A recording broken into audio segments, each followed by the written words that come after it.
At the Idkar Mosque, one of Xinjiang's holiest sites, it is a symbol of earthly authority that flies from the roof.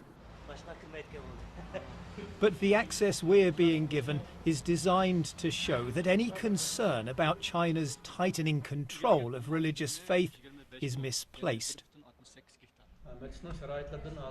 With the government-approved imam denying, for example, that long beards are now banned in Xinjiang.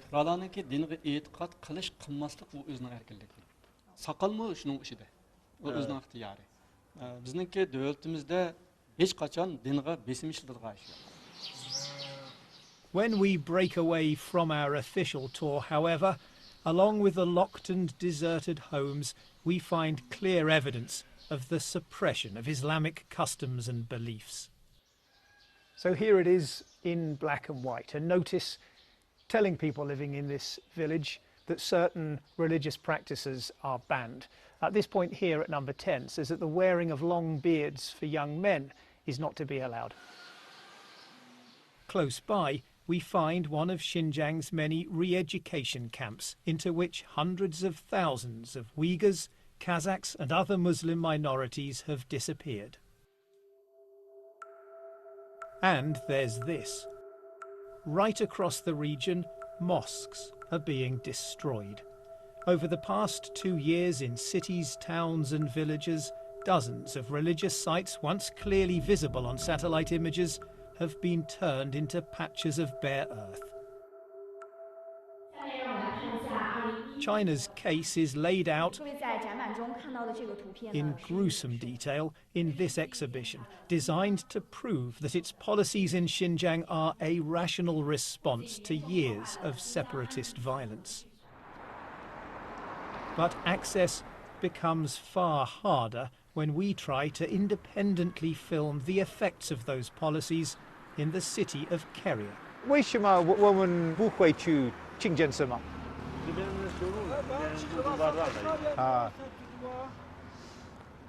So I asked if we can get to the mosque. He says that the road is closed. We think it's only just been closed moments before our arrival. We've seen a number of other people on motorbikes, scooters, some cars as well, stopping and asking why they can't get through.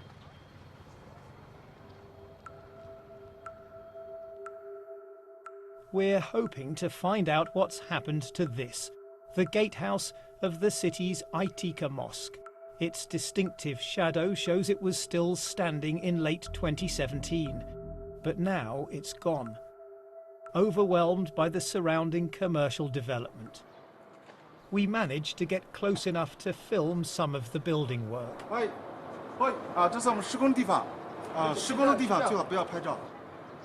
Marooned in the middle, the mosque's prayer hall with its domed towers is still intact. But there's construction machinery on the spot where the gatehouse once stood. Nearby, traditional Uyghur neighbourhoods are being demolished too. The old homes are visible in this image from 2 years ago. Whole swathes have disappeared just a few months later. This patch of land encapsulates perfectly the two driving forces of modern China: political stability and economic development. There's no doubting that these neighbourhoods were poor, but by demolishing them, by repressing the faith of those who lived in them, and by forcing hundreds of thousands of them into re-education, the concern is that a whole history and culture are being wiped out. In 2015, we filmed the crowds, young and old, turning up to pray at the Idkar Mosque. Beards were easy to spot. 4 years on, the faces are clean shaven. And this is the scene just before prayer time. Inside, a few elderly men gather in silence. Isn't the truth that what we've just seen is proof that China has suffocated Islam in this region? ilgari haqiqatan ko'pdi.